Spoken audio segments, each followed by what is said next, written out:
airBaltic will be forced to cancel a staggering 4,670 flights across the upcoming summer 2025 schedule from all its bases. The measures being taken are part of a response to ongoing groundings hitting the Airbus A220 fleet, stemming from Pratt Whitney engine maintenance delays. The Pratt Whitney engine crisis has been well documented, so I won't sit here for the next 5 minutes and discuss that with you. However, airBaltic, being an all-Airbus operator, has certainly of late been the more heavily affected company out of the many.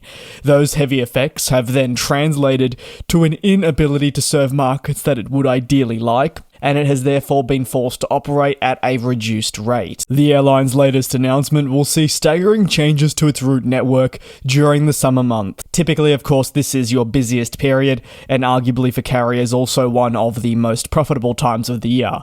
Therefore, you really want to be operating at your utmost capacity. But because of an inability to maintain engines on time and the uncertainty around fixes having actual solutions, the airline will cancel over 4,000 flights.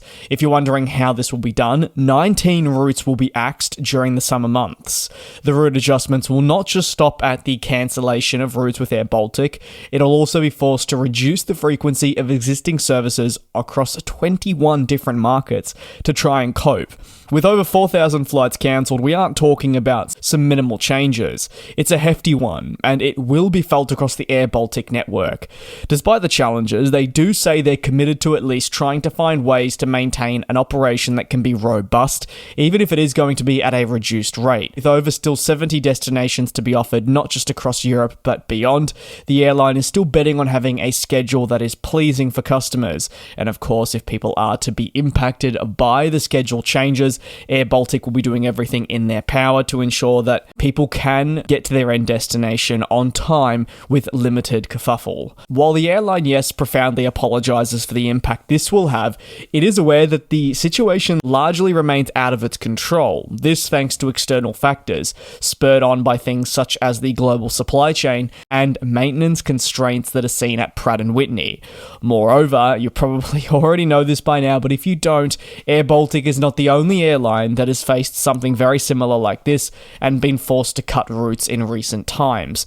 Many other airlines right around the world are struggling to offer a schedule that they would ideally like because they're facing geared turbofan problems across many of their own Airbus planes.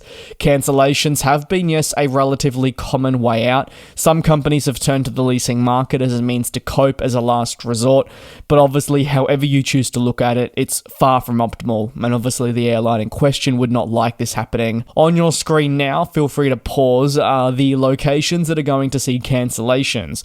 We've got the airport from where they're taking place and then the city that they were meant to head to. You can see it's pretty extensive, but the airline says that all of these have been calculated in the best manner possible to try and see a limited impact and focus on profitability. I'd love to hear your take down below in the comments. How do you believe these cancellations will affect airBaltic moving forward? Take care, be safe. I'll see you next time for your latest industry news.